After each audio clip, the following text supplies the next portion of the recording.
tosanzoli yo po tozali monene. Papa yo simbi mokili kati na loboko na yo. Tomikitisi liboso na yo po ete toyebi te yo zali souverain.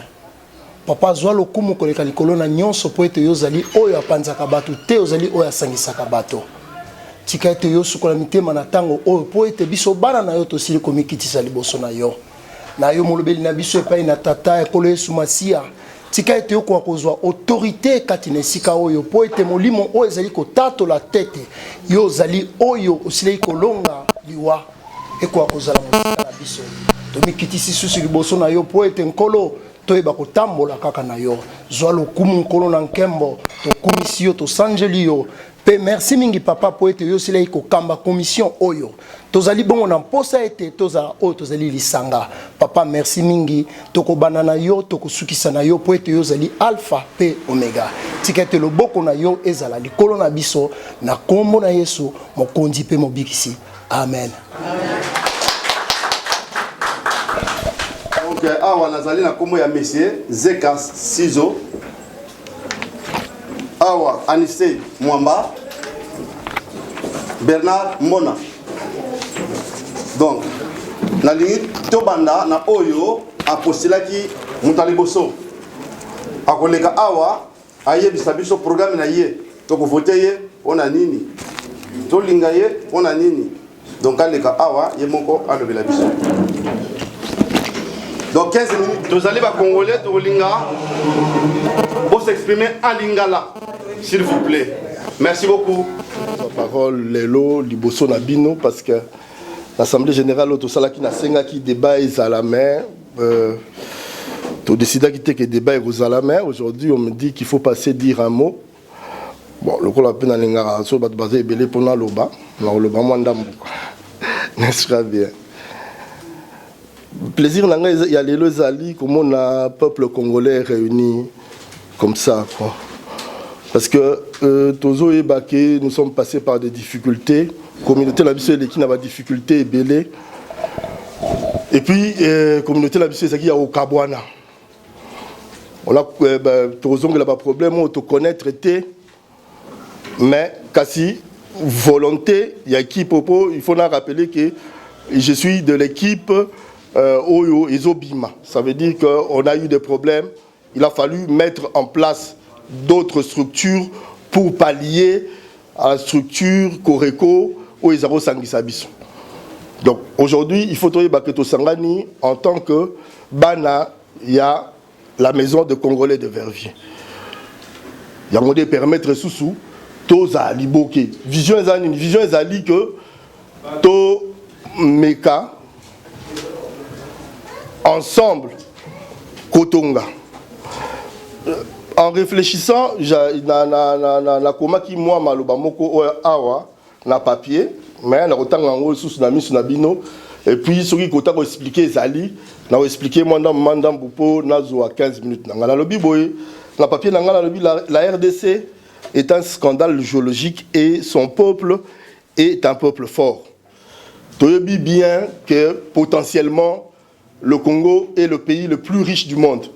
Potentiellement on a lobby. Parce que tous possédés Maï, tous possédés Mbisi, Zamba, Ebale, Mabela rouge, noir et vert, Batuku, tout le batende, Rosali, Awa, tous la bateau en marque, fort, na domaine, nyon surtout.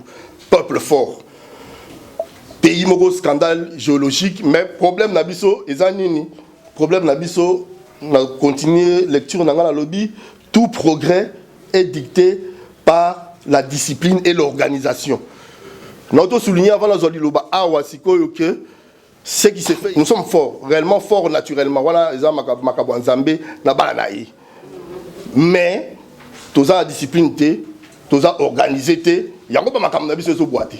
Makam Nabi Sezo Boité, mingi mingi. On a continué autant dans le lobby, après 25 ans, plus de 25 ans de présence en Europe, en Belgique, à Verviers, il est grand temps de nous organiser enfin. Donc, na otambola tan nazokota na ba neveu na ngai na ba nièce na nga Mathieu alikinga la moulaï sikoyo.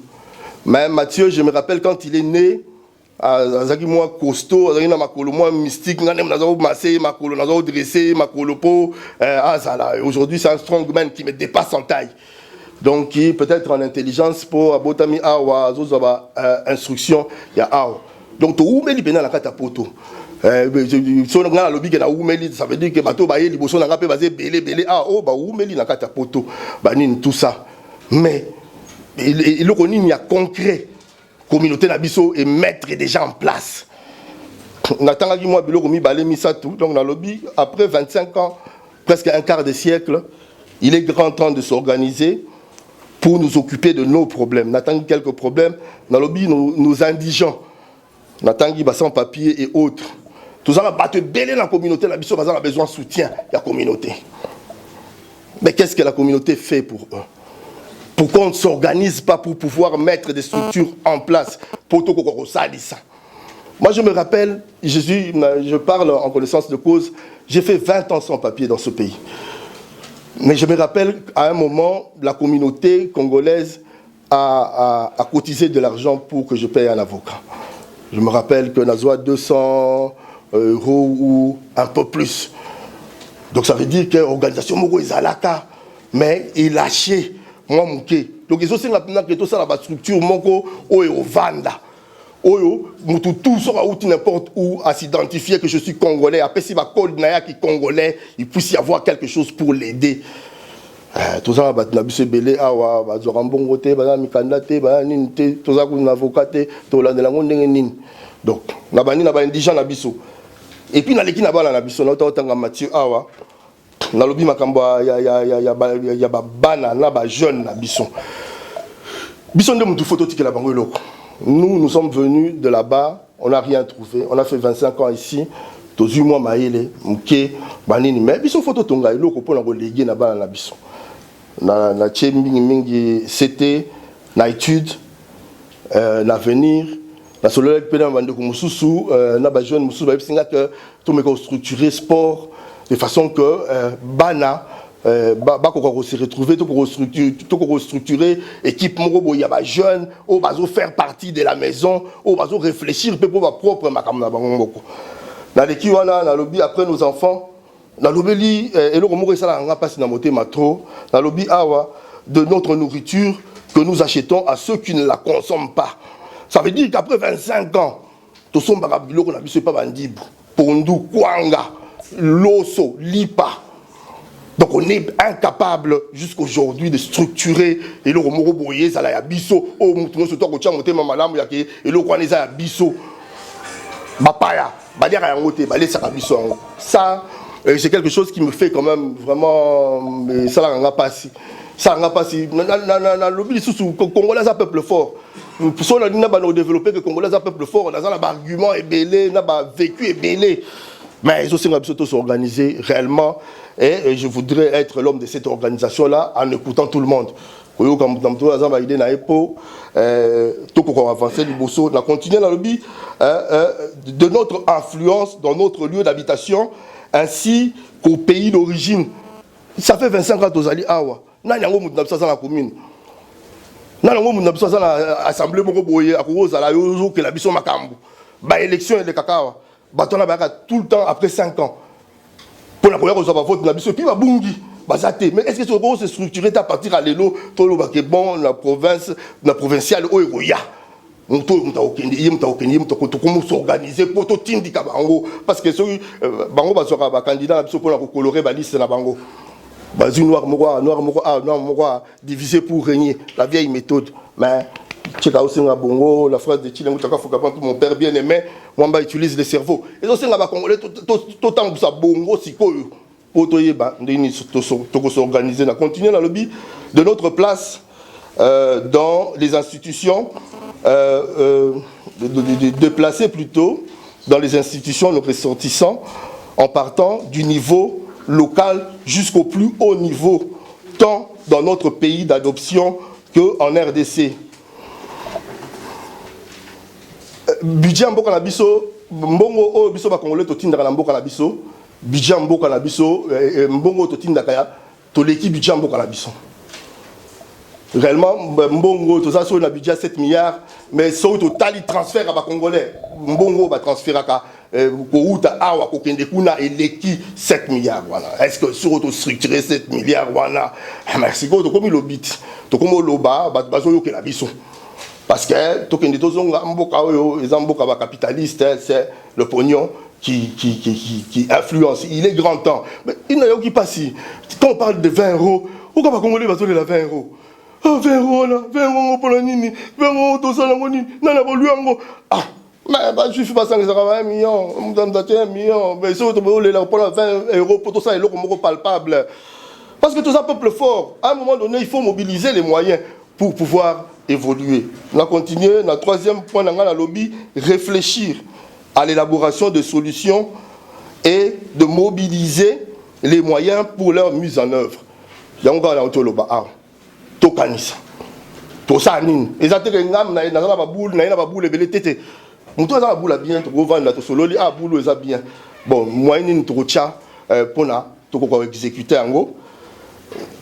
Na lobi sou que nous avons préconisé en plus à centre culturel oyo que nous ayons une entité administrative, un cadre propice à la discussion, à la réflexion, à l'éducation et aux palabres, comme dirait le vieux sage. Toi, les Congolais belé, la bango awate et pourtant ils ont là qu'on a bisson. Peut-être le sambo, côté la ramasanga bango balingo ya la bangote. Vision na ngeza dike, tous à la moindre que nous sous oyo et pour permettre biso tout ça la moi réunion. To ya makamwa bato bakoko ya na bisika ba melaka masanga te bazala wana to réunir équipe ba jeune na biso po to zala ba jeune po to zala ba jeune na biso ba acquérir ba connaissance awa baza capable de reproduire biso ba statut net ya Alsbel ya kitoko réfléchi baza capable to zala bango awa ko pesa bango moyen c'est mettre la base pour dynamiser dans nos communautés congolaises. Comment je vois dynamiser la communauté congolaise? Comment je vois ça? J'essaie d'expliquer un peu sur un papier, malgré que certains n'ont pas été contents que leur nom soit là, mais ils allaient quitter que c'est définitif. C'est vraiment vision ouverte à Kolobake. Nous avons des associations. Communauté congolaise, c'est autre chose. Pour Nangaï, nous avons d'abord les conseils des Congolais de Verviers, composés par les représentants des associations. Ce sont des personnes qui ont les liens avec les institutions locales. Donc, composés avec les membres des associations. Il faut qu'une association nous délègue un représentant. L'association Nyons, communauté congolaise, les identifier dans Katia Verviers, Koto Sangani, to lobby, nana kozala na plaso, nana kozala na plaso, nana kozala na plaso. À ce moment-là, le conseil des Congolais est au-dessus de tous les Congolais. Aux Alawapi, aux Awapi, aux régions de Bissonion, les conseils se mettront au-dessus. Après, nous avons finalement les lotoye boyebite que bobo sani que biso la société civile. J'ai représenté la société civile dans Epsibino. Il faut société civile et yebake les loto comme un mouvement politique na Verviers, na Belgique, toloba na Europe ou na monde international. To ko négliger te ba mouvement combattant wana. Pourquoi? Parce que division na biso ezo banda wana. So tozo reconnaître malamu bango bazo salate, c'est très dangereux. Donc tozo boyande makambo ko beta ka batu nanzela, makambo ko finga batu nanzela. J'en ai parlé longuement là-bas. Donc tant on a dit conseil des Congolais de Verviers, to komisiko na comité des combattants. Pona nini batu oyo balamusi bino, c'est les efforts profonds ya mitema na bango ne bouger et celle que bola mkabotonda. Nous devons les chercher, ces gens-là, les encadrer dans un comité pour ne mobiliser Kabiso. Pas seulement pour mobiliser pour ne pas Kabiso, je n'aime pas ça. Moi, je suis anti-violence. Je n'aime pas celui qui provoque et qui va se battre avec les autres volontairement comme il le trouve. Donc, ce comité sera là pour voir que est-ce que tu as mobilisé comme toujours. Si tu as mobilisé, se mobiliser, je suis certain, parce que prouver en gros. Alors, na comité wana, nous avons comité des femmes de Verviers. Comité wana, d'abord, j'ai même, parce que je n'ai pas, j'étais tellement pressé, na papier un peu loin. Donc, comité de combattants en la 3e place. Deuxième place, c'est un comité des femmes. Comité des femmes, c'est aussi composé par des représentants de l'association. Tous en association des femmes, pardon, excusez-moi. Elles font tellement beaucoup de choses. Peut-être que c'est trop tard, mais merci. Donc, mais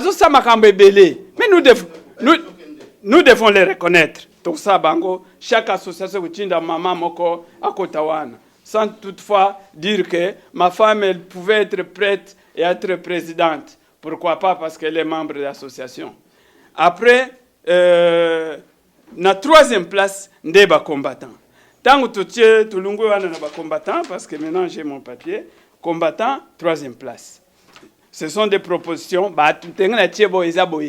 c'est-à-dire que c'est un modèle peut-être que nasuka sikoyo mutu sa koleba anga ina plus naza combattant koleka kutowana le to kutinga écoute naza vrai conseiller koleka wana to tie wana. Alors nasuka wa la maison des Congolais. Bande konanga soke na babilo wako na que je suis président de la maison des Congolais mais alors oui kusanya nous on a besoin il y a président il y a communauté. Alors nous n'allons pas mélanger tout ça. Maison des Congolais reste etikala ndenge ezali président directeur. Ye moko akuluka batune nini akotekaka biloko akusala ezate que président ya communauté akoma lisusu koyeba milangi etikali combien oh comment to mbongo eke wapi etali bisote maison toko convoquer bango na conseil ya kako expliquer biso comment ça fonctionne. Je crois que 1 minute ou 2 minutes même pour tout faire. 1 minute, merci. Malheureusement, on a eu chance comme tous les autres. Proposition d'activité. Prière. Il y a Congo. Tous les églises et Belawa. Il faut tout une fois par mois. Les deux toqués que ça la bisognon pour les Congo, l'église ya papa Philippe. Lobikuna église musubina mo kutuboye biango kana koye bango te parce que na bosane.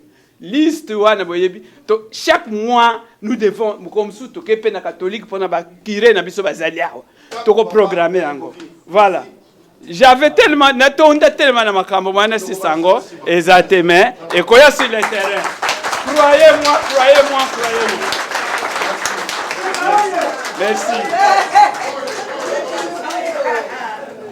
ok bon na sepeli mingi koza liboso na bino lelo pona komonisa bino mwa vision na ngai ya makambo soki mbongo na biso azali awa akanisi ke nakoki kolobela mabe ya kandida moko to kandida mosusu wana mikosi likambo na ngai ezali ke nazali na posa tosangana oui maloba elobami mingi soki nayeba kosifle en principe esengelaki na sifle mpona koloba ke récréation esili nango totiki makambo wana tolanda nde nzela oyo ya sika oyo ekotombola lisanga na biso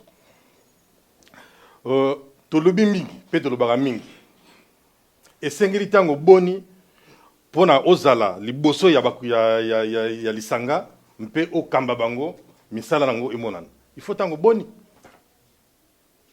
bino nyonso boyebi ete président Anissé président Zeka bazali actif mais est-ce que ekoki mpona communauté na biso na senge pa ina bino bokozwa tango ndenge boza boye mpona kokanisa est-ce que bolingi penda to mbongwana to te oui tobandi kala Anissé abimisi likambo moko ya tina toyaki awa nga nazalaki na soki ya pembe te j'étais encore jeune bana mike babotami ya boye naza na mwana ngai ya 14 ans ye wana aleki nga na molai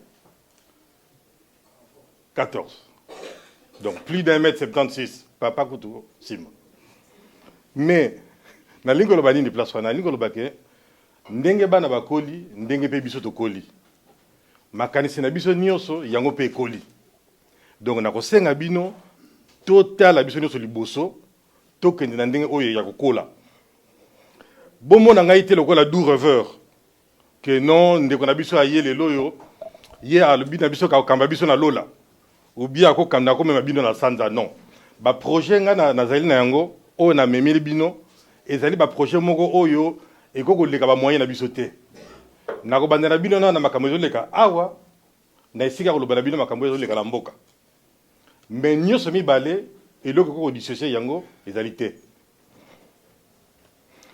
Pour na o etali par exemple esika o to vandi.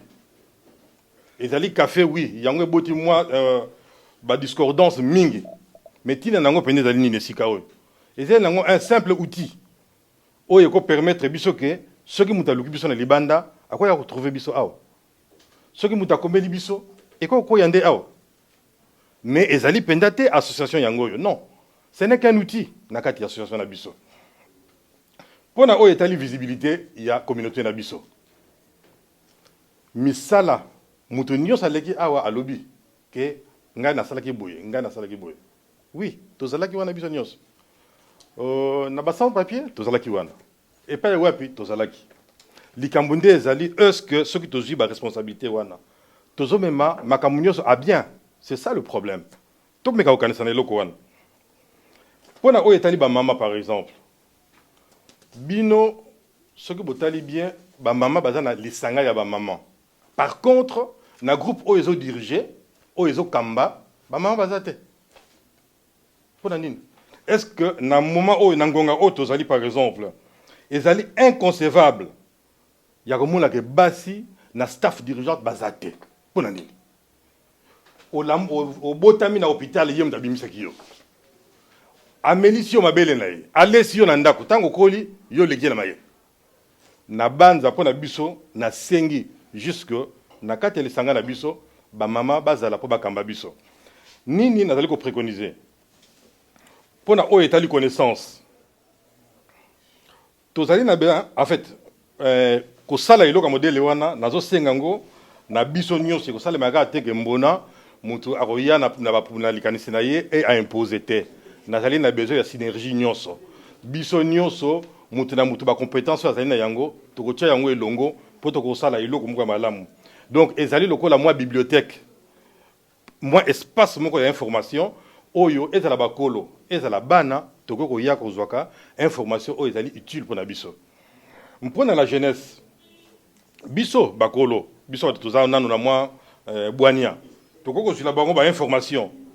Pe totie yango na maboko na bango donc à leur disposition.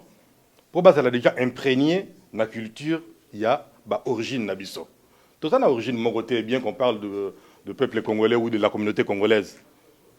Tout ça na ba Swahili, ba Luba, ba Congo, Bangala et ba Luba et consorts. Tout ça les belé à peu près 560. À peu près ba minoko tout ça na belé. Or nyonso wana soko tuni mwana na yo na ndako mingi tosala to kokaka yango te soki totie espace ya modèle wana bana na biso ba koyeba dia culture na biso tant baza mike et biso on va s'effacer et ça na dit on a payé 20 €. Oyo azali na droit pour à voter.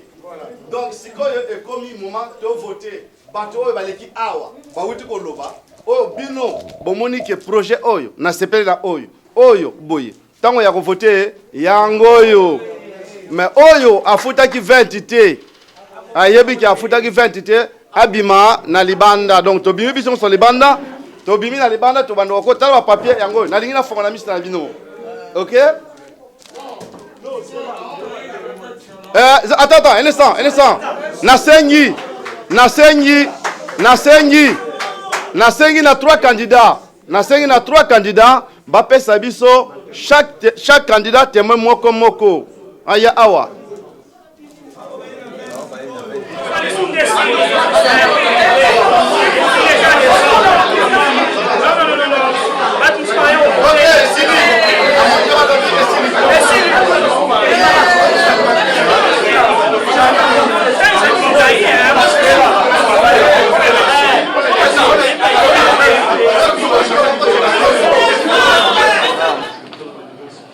Tu l'as voté? Tu l'as voté?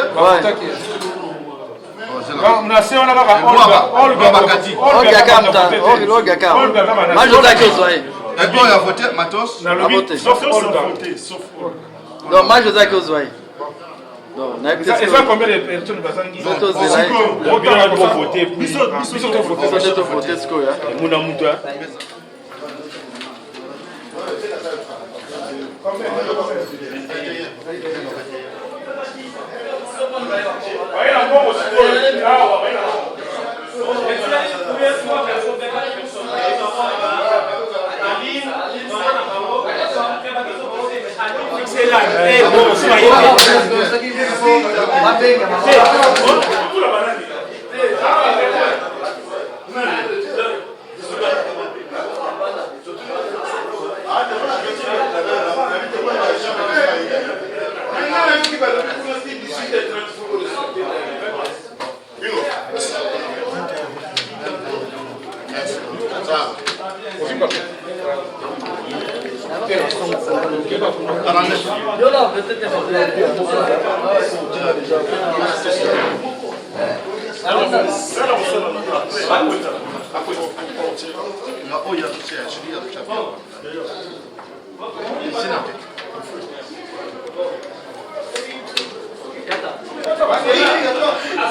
Merci dans tout.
Liste ezaki à 63, mais Moko, on va voter dans la liste 62. Ok. Ok. Tobandi, Kotanga. Kotanga va porter ma nombre. Non, la papier, ça après. C'est la même chose. On a la cible. Faut que tu tournes Kotanga Congo de 3, 4, 5, 6, 7, 8, 9, 10, 11, 12, 13, 14,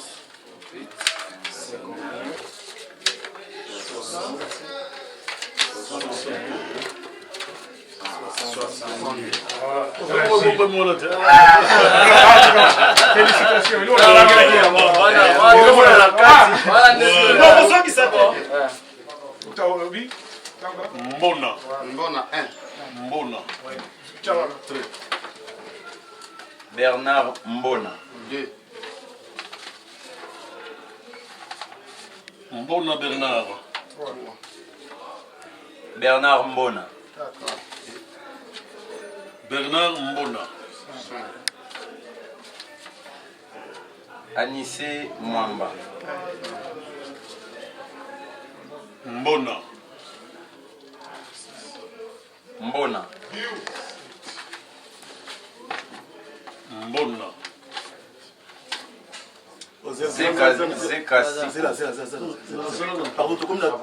Zeka Siko Bernard Mbona Anissé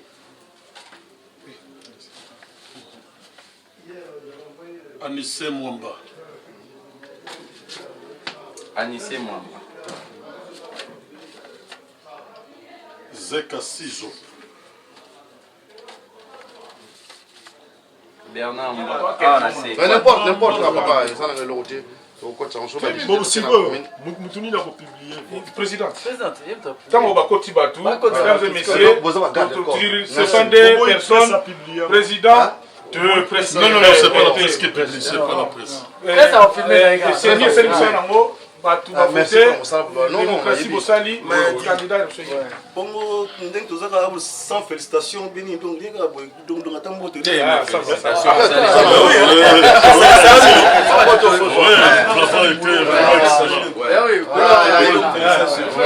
même à présent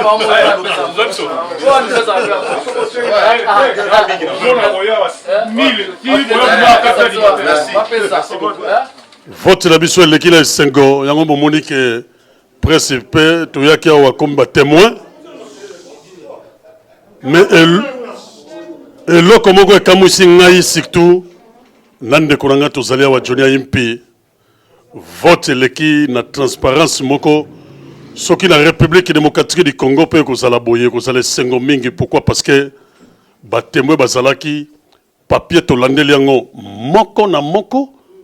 Et puis eloko ya mibale na moni pe population bozo yokela bato bazo diriger bino esali biso vraiment esengo. Et puis symbiose wana soki continue ndenge wana nayebi ke mboka na biso changement mentalité tozoluka eko oh ya vraiment eko kende alors tobeta na maboko biso na biso la transparence oyo vraiment na sentir ke bana vervier boso luka ete association ya bana vervier kendeli boso vraiment esalinga esengo. Alors sans plus tarder au lieu tosalaka ba discours tokosanga na président a publié nani yango alongi etumba oyo pour que association ya bana vervier susi na bango ezali ete ekendeli boso bamakambo ya mabe tokunda yango pour que totala liboso parce que botiki bandako na bino botiki banini nyonso eza pamba te bolingi de changement. Alors président à vous l'antenne tobetele quand même maboko parce que na comité na mobimba basali musala boko ko sakana te quoi. À vous l'antenne. Ok.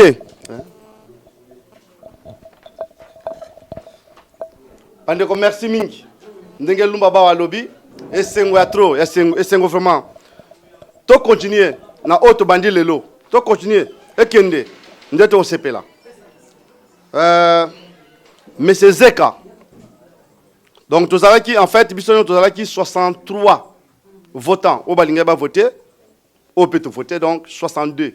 Donc moko azangi, moko ayete, to moniete, to zelate. Donc voilà, sur 62, monsieur Zeka a joué 6 voix. To betele maboko.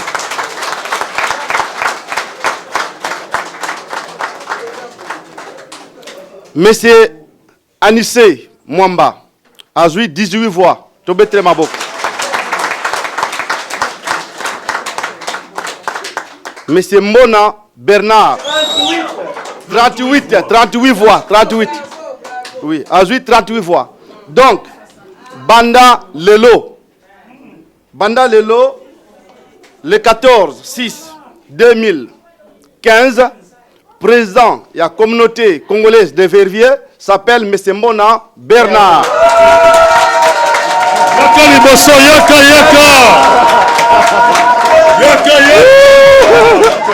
Aïe.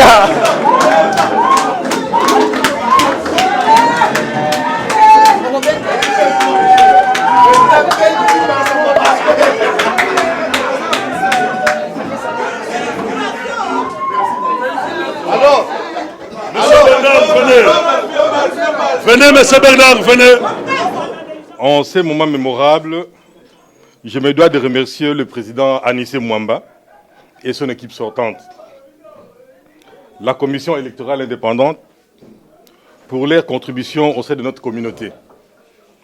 Mes félicitations vont aussi à M. Zeka Sizo pour sa combativité et son fair play. Mes remerciements également à la communauté congolaise, celle qui a su œuvrer ardument pour sa quintessence. Bandego. Au travers de cette élection, nous venons de démontrer notre capacité à gérer notre futur. Le travail à accomplir nous oblige de transcender nos divergences. Je vous le promets, je ferai un bon administrateur, rassembleur. nakobakisa likambo na lingala ya solo lelo oyo bandeko bomoni ke ngai na meka kokamba me nako kokamba ngai moko te nazali na mposa ya lisungi na bino nyonso. C'est avec votre concours que Tokosala Likamouga Malonga pour la communauté Nabiso. Merci la République démocratique du Congo, merci l'acteur à Kinshasa, merci des ASTV toujours à Kinshasa, merci beaucoup peuple à monde entier. Nous sommes en direct à Verviers, toutes les chaînes de la province du Bas-Congo, je crois bien le loyo. Beaucoup de monde a pensé Diomoko Kitoko Tosalinan de Konanga, Johnny Impi, Oyo Peba Bengi Saki pour l'élection, il y a association, il y a Bana Congo Oyo, on a qu'à Verviers. Beaucoup de monde a pensé Kitoko Johnny Impi, na wetali émission ko la télévision du Congo, et puis na site ya Ndekonabiso Johnny Impi Congo Yasika1.com et à la voiceofibacongo.com. Alors il est là Johnny Impi, il peut koloba na ndenge na ye. OK, nenga na lobara Johnny Impi l'homme à la taille de Jésus, mbote na sepeli mingi toza na kati ya Verviers tokutani na Lumbabaou, Lumbabaou abaou na banani. Donc tokutani awa ezalaki élection ya communauté congolaise de Verviers na kati ya Verviers. Alors ndenge ezala dio du siècle Lumbabaou et Johnny Impi babi musala c'est musala toyambi bato mais ngala ozongisa na micro et pas Lumbabaou pour tokene na bango malembe. Merci Johnny Impi, je crois bien votre Zobandeko au constater nos nini en tant que journaliste élection ndenge lekelia. En tout cas niveau élection o eleki soki tina Congo na biso na Kinshasa tozui penza initiation o to travailler modèle ba travailler awa et kozala kitoko makasi po eleki na donc na lobi na habité ata vitre kutwa et ça la moi bien donc pepele to vérifier eloko na eloko donc kitoko vraiment na sepeli penza na organisation ya communauté congolaise ya Verviers ndenge ba sololi donc ceux qui ba communauté nyonso partout Bruxelles, Paris, wapi bazo solo la boyezala vraiment kitoko. Merci Johnny Impi to swana no ba organisateur na moni papa wa au mon élection ndenge ni président leki on s'appelle quand même. Très content. Shora kitete bon naza mukulu na bango to lekaki na ba désordre moi ebele yango to décidaki que voilà mbalo yo ezala susu comme avant. Alors tozu président et puis toza simanaye tokolandaye et puis tokotambola siko na ndenge penza il faut ezala na mona penza communauté bo sepeli quand même to sepeli na kadisi bino mo bomoni yango 38 voix contre c'est combien na kadisi bomoni voilà. Merci papa. Alors to sape awa na président auto zobengelo la président ya Seni vraiment ezalaki vraiment esengo mingi awa ndeko na biso na habité le loyo bo battre eloko moko ya munene parce que désordre ebele c'est lo basuk c'est toujours ba information mais le loyo loko les aloko la victoire okolo ba nini na peuple monde entier ko tala biso ndika ki to sepeli na ndenge salimeli vraiment transparence ezalaki mutunyo sa ndenge salamaki parce que ezalaki désordre na kati ya communauté na biso toza koyeba te na zo diriger na ki mais sikoyo biso ma to tiaki point ezalaki président o tozo voter ezala président ya café te que café oyo to voter de président ya communauté congolaise na kati ya Verviers mais ndenge salami na mutunyo sa moni j'espère que nazama na ndima ke tala tata le bana ndenge bato baza ebele donc to continuer to kende donc nouvel élan yango ndeye donc c'est bomba ba chiffre yango oyo nyonso mikanda yango yo on a vu donc on a kenango mutinyo samoni ndenge 14 juin 2015 na kati ya Verviers donc voilà et c'est trop na remettre Lumbaba donc yo mokonjama solo na Johnny ouais na lingna tuna yo ndenga koti pona mandat moko eza pona mbula boni donc mandat eza pona 2 ans mais 2 ans nango otoza nango biso toujours surveiller toujours ceux qui a travaillé bien vraiment a kokisi mandat na ye tina suka mais ceux qui a kokisi bien te makam o to cheli a travaillé bien tout le monde qui moi mi 40 ans to convoquer sous assemblée générale to koyebisa ye Mais est-ce que vous préparez vraiment Bambilinga Mbilingo et les Kaki, Mbaleleki, Mbalo et les Kate? Tu préparer yango vraiment. C'est pour cela que tu sali vraiment élection oyo na transparence oyo bomoni. Obinomo bomoni po Mbilinga wana ezali susute. Mutu nyonso amona. Mutu nyonso amoni et a travailler na fonction autre kopesa ye. Ok, merci, merci. On a tout tikiyo ko kendo continuer msala. Merci Johnny Yaimpe. Merci beaucoup. Merci. Ok, biso tozo continuer toujours na Lumbaba ou donc balobi de collaboration outil na Canada. Monsieur Roger Mavimpi a participé qui yako loba mwa mukawa. Monsieur Roger Hollandais élection qui reçoit micro. Ah merci. La moni peut que au moni élection on est na sepeli makasi parce que ezambala liboso te biso pe na Canada na Toronto to salaki yango eleka kaka boye. Transparence c'est vraiment kitoko donc soki mboka bana kolanda balokola boye ba communauté nyonso kende boye en tout cas le kuma ba congolais ko mata partout to vandi na mboko. Merci beaucoup Roger Mavimpi. Alors tout simplement maman Johnny parce que ma maman ou maman présidente venez un peu moi aussi à Mutoto koleka. Alors maman ça va? Ça va merci oui. Maman sengono ezanini lelo yo mubali na yo tala batu ebele ba poni centrica je salue ndenge. Na sepeli mingi na ba élection ndenge eleki pour dire que ba congolais baza uni quoi. C'est très bien. Mon penza comportement ya mobile na yo eza malamu parce que comment est-ce que batu ebele faut ba ayebani mingi na Verviers ça oumeli bon ta soki comportement ça mabe comportement malamu te ko yebana. Mais bah voter bah Monique c'est lui qui doit être là quoi. Ok merci. Mais Lumbabao président sortant na oya koti donc tozana. Parce que yambala na bango. To ya bango yo boko poussa na wa papa. Yango na neto so luka ne change. Mais boye te omoni te ke ba journaliste ba kutani na bango ba sololi. Voilà. Et l'autre luka même pe na ba journaliste ezala te ko banga. Kendaki de coin OK ko tonga mutu. Oko so wana te. Oh biso neto sala ba vie ba vie belé zala te zalika musala to sala pona ko lakisa peuple ba mona déjà. Alors to yamba ba président na biso na yebité papa na biso ça wana Anissé?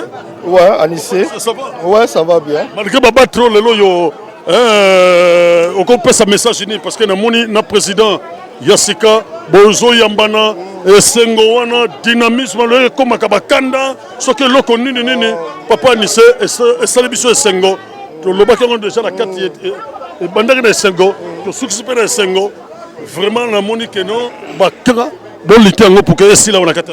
Ouais, mais tous la mœurs démocratique ou bien tous luka au comme la mœurs démocratique. Mœurs démocratique ezali choix ya majorité banini tout ça. Bon, et loko moko na kokolo ba mukie que congolais yeba intérêt na ye. Congolais yeba intérêt na ye, asa la choix selon ba intérêt na ye. Lelo to sali organisation moko kitoko. En tout cas, commission électorale, enregistrer tous les candidats et tout, et puis proclamer les résultats. Et on accepte les résultats tels que ça se passe. Mais le message on a la repère ça, exact que Ekabola biso. Normalement, démocratie, ils apprennent sangisa biso. Ça va, baponi, bon, mutu, aokamba, ngala kamba kiti, eskamoko, la komi.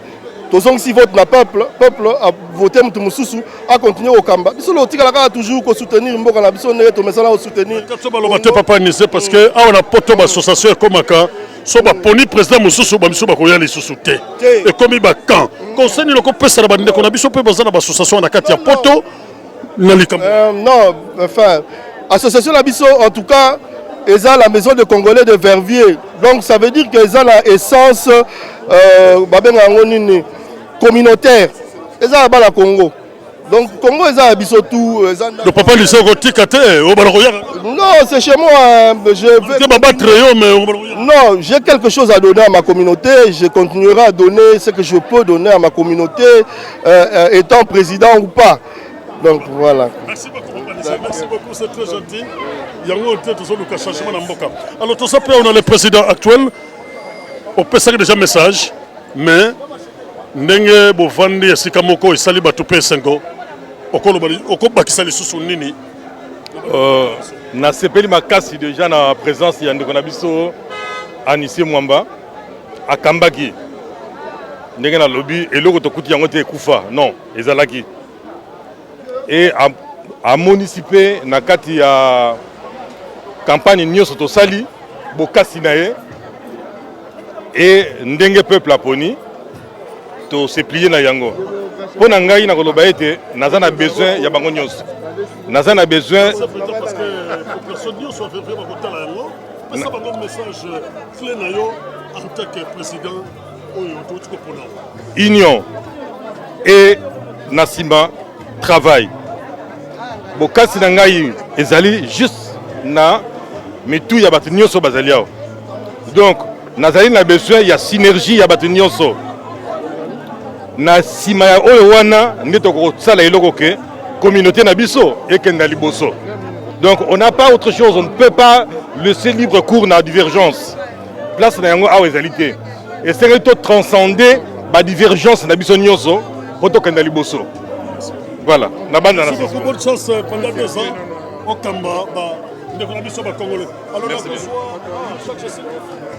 on peut changer ok ça na tout le bana on le papa non le message bien alors le message papa lingala za na ngata msumu difficile non vous voulez parler français non je vais parler même à lingala parce que na mwana lingala oyebi vervier ezali point oyo balobi ke revolver ya Congo lokola élection ya vervier et salami malamu je crois que le Congo aussi aura cet impact là et tout se passe bien merci beaucoup papa merci beaucoup okoloba nini na peuple monde entier na élection oyo on s'appelle quand même en tant qu'artiste musicien, nous avons présenté Banakin, Banakongo de Bokatik, Banapoto, as artiste monene.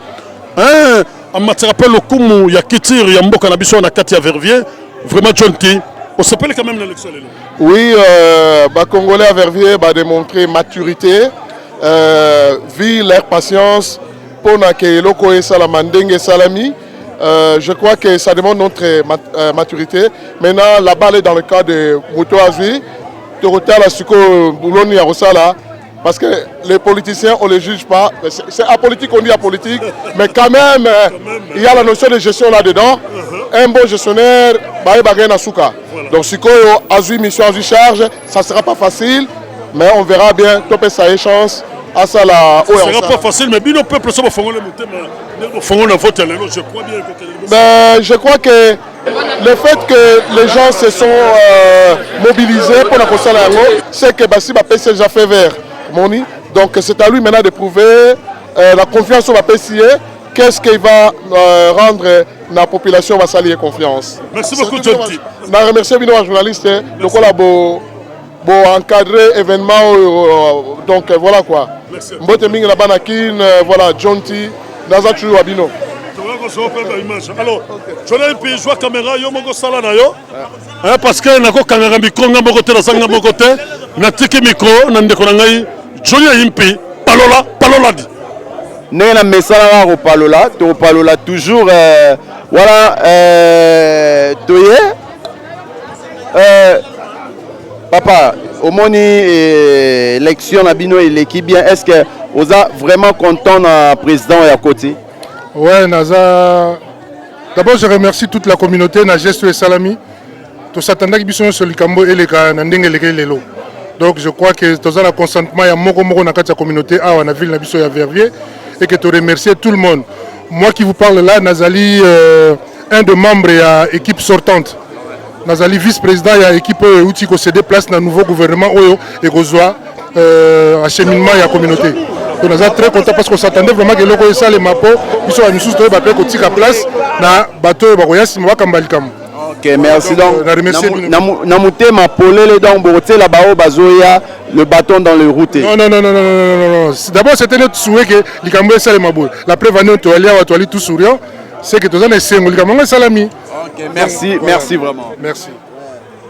Ndeko yo ngai comme ngai wili chiko obi na papa de pakuna boy wili donc te manque et c'est au moins au sabwe bon na bilili o to sala au moins to bunana mongo na poche to ça on casse tout trop tout ça va dunye kuna la transparence. Obi ke tozaki na kobunga. Kobunga wana. Kobunga wana c'est so passe mingi. Mais sikoyo basangisi bino lilobani oyebisa président o akoti. Président o akoti Mona, comme Mona. Aibi bien, aibi valeur la aibi encore bien.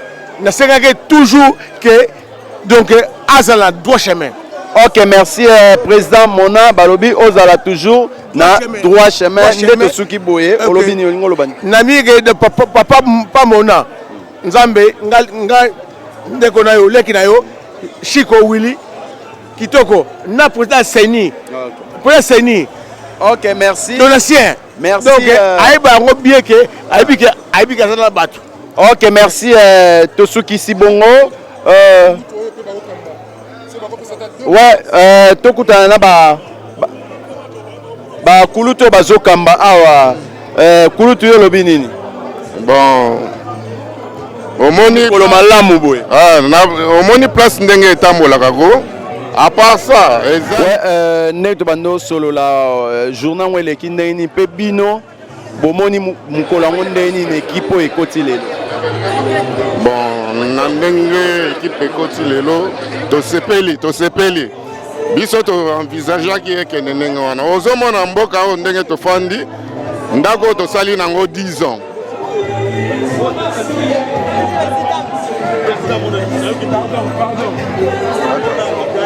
Attention.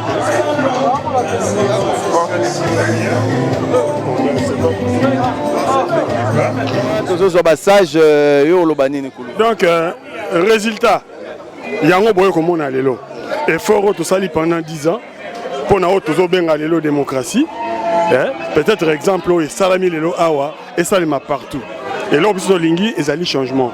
Donc démocratie et zali l'élo moko oyo les lois de comme on a examen mais il faut modèle nango to l'accès yango na ba communauté na ba leki bo ba koya sima. Oyo a gagné oyo a poli donc Fervier et la kisi que tozali na bonne voie. Et là on a qui nango yango na sepeli na journée à l'élo. Ok, merci Kulutu Rolobani. Voilà, juste dans remercier l'équipe puisque nous avons d'abord un directeur au centre donc comme gestionnaire au centre na sepeli trop le loco et l'équipe parce que je crois que ce que l'année on poto mobimba ça le loco comme tozali. Et le poto ko tambola partout et loco ça na Verviers.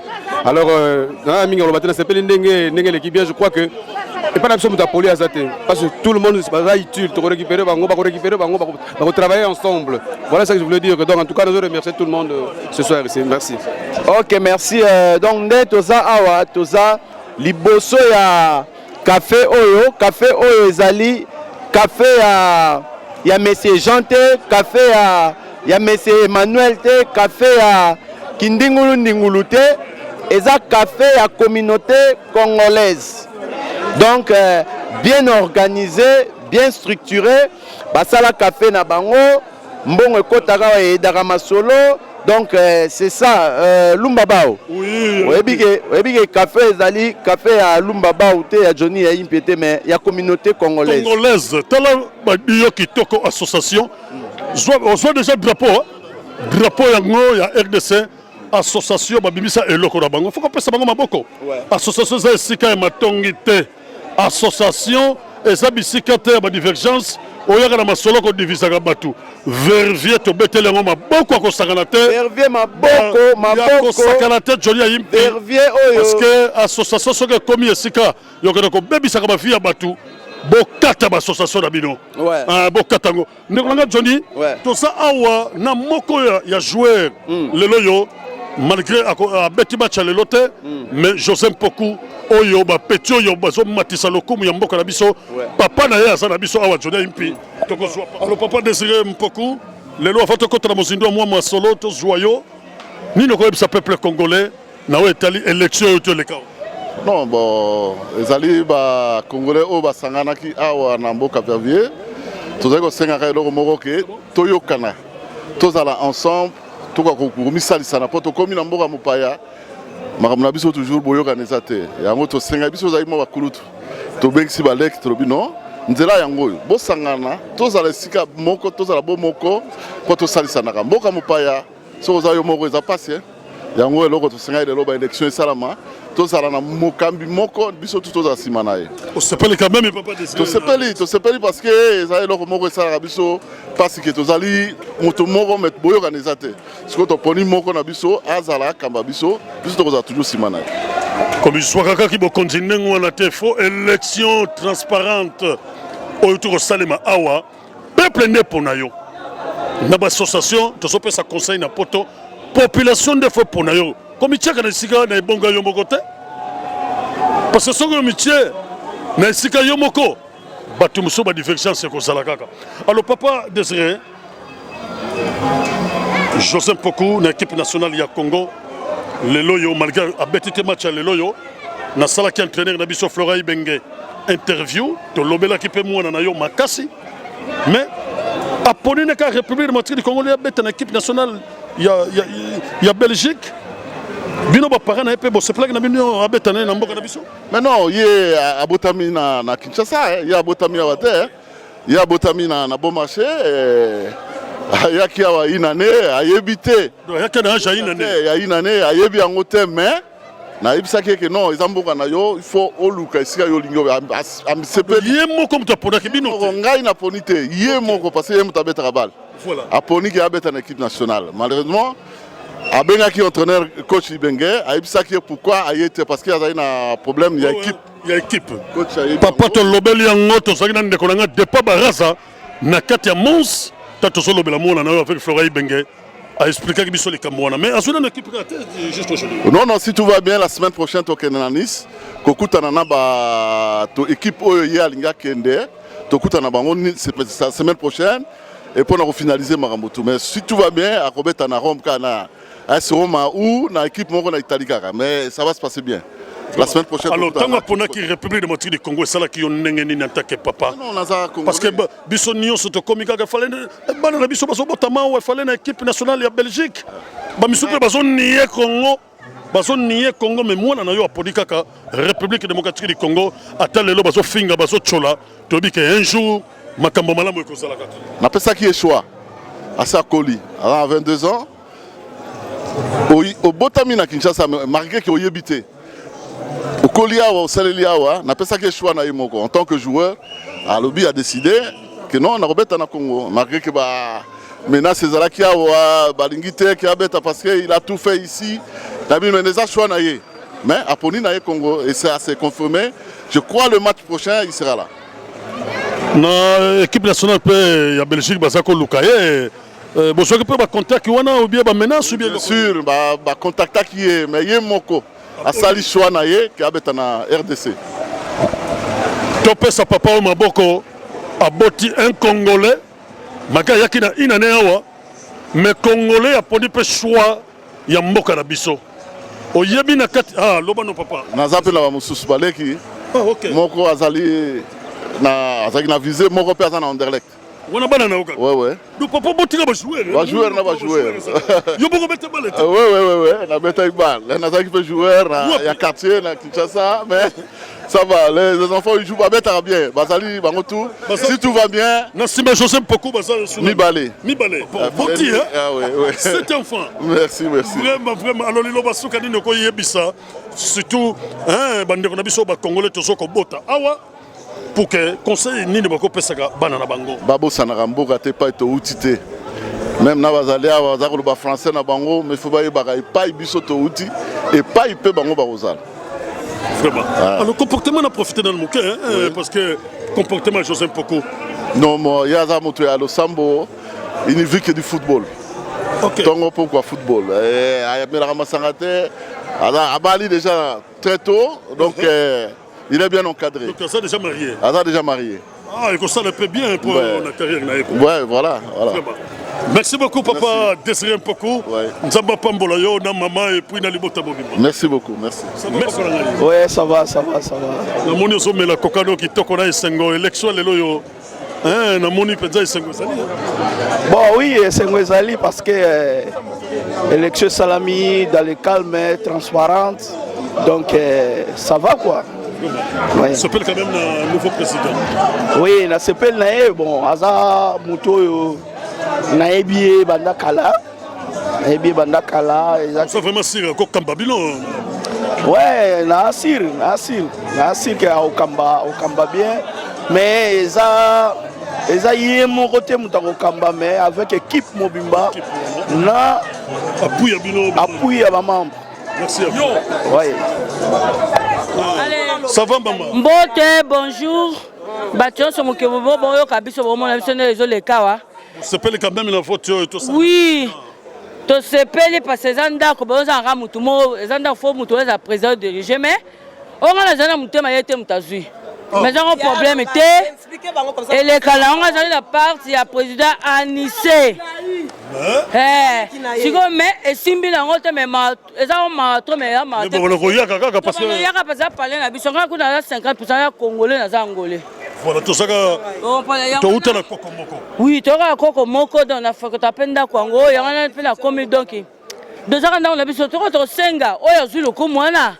Asala malamu a travail kitoko auto bana ko zela parce que ndako maman za café te za beli on peut y rendre bon ba mingi tel excellent non cuisine en lait papa ni se oyo ba uti ko battre le loyo osala message ko pesa maman naza message ko pesa kati lo babai oui maman voilà nazali ki Anissé Mwamba nalandi ye ya na biso liboso matila na kati Anissé epinga mwana misatu naoki pasi naoki mabe parce que j'ai pleuré parce que devant l'échec on pleure mais aza congolais wa passé topese makasi toza na simana et pour qu'il ait de l'avant akende liboso parce que biso sotoza na but bo moko voilà on a dit que le meilleur gagne voilà et il a gagné je dis chapeau et je n'ai plus rien à dire mais yeba que échec eza na kati ya motema na ngai. Merci maman Cathy, nous allons terminer avec la belle dame qui est là oyo ndeko na nga penza na bandeko bazotala biso ça va maman? Ça va bien. Voilà, comme on a entendu Solo Thérèse. Voilà, donc on m'appelle Tetia. Tetia. Voilà, Toza Naïsemo. Toi, Pena Mawa. Pona. Yo pour appuyer qui papa Nissé. Ah, toi appuyer ka bango nyosu. Ponga nazara na ngai soso pembe. Nazangi na mboka te. Mbona ndeko, Anissé pas ndeko. Donc to souhaiter ka na mbona le nouveau président. Akende liboso. Akolisa musala elango batikeli ye. Mais oki makambo changement do makambo mabe mingi sale maka ou bien comment? Olobi pardon. Makambo mabe sale maka mingi pona soka batu bozo luka changement batu ba crier papa mbona le. Ka wana ngai na yebi vraiment te. OK. Parce que je viens pas souvent na ba milieu. Ah oui. Donc yangwana do to linginde misale lelo yo ye, tango lelo yo ye. Naïe, mais je n'ai pas vraiment été là, quoi, parce que n'a voté. Naïe n'a retard. Il y a quand même information. Naïe qui paye à Mingité, parce que j'étais plus dehors que Nakati. Il y a toujours souhaité plus Maloba, et la mouké, misale, et les belé. Donc, misale, les Kamaloba, ne belé. Donc, on souhaitait avoir bonne chance, bonne continuité.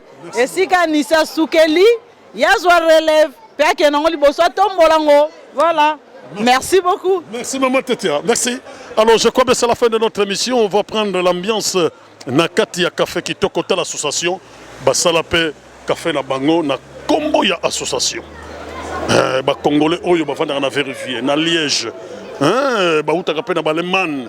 Basalape monde entier on a Nakati ya Europe na États-Unis. Soko le qui vérifier yaka on a Nakati ya café ko mela ki toko. Telle élection qui toko na elengi. Trop bana mboka. To soit qui peut ma boko ya ndeko na biso Pafimando ou so saka de la caméra qui toko dio qui toko to sala avec Johnny Yimpi monde entier boko sepela di et ko le kala ba télévision ya Congo et ko le kapé na deux sites yawa congosika.com avec vosofibacongo.com. Merci bana vervier qui toko na lengi mutulanga micho magana moni yote. Merci de pa baraza na soutien qui toko. Merci ndeko na biso Anissé. Merci bande konanga boza ebele nakati ya Verviers peuple monde entier gros bisous na lingaka bino kitoko changement au bozo luka population na ndenge pe bo fongole mutema bo pesa nouveau président maboko po bino ne boko komisa pe munene ndenge bo sali lelo depuis Verviers bo tikala malamu.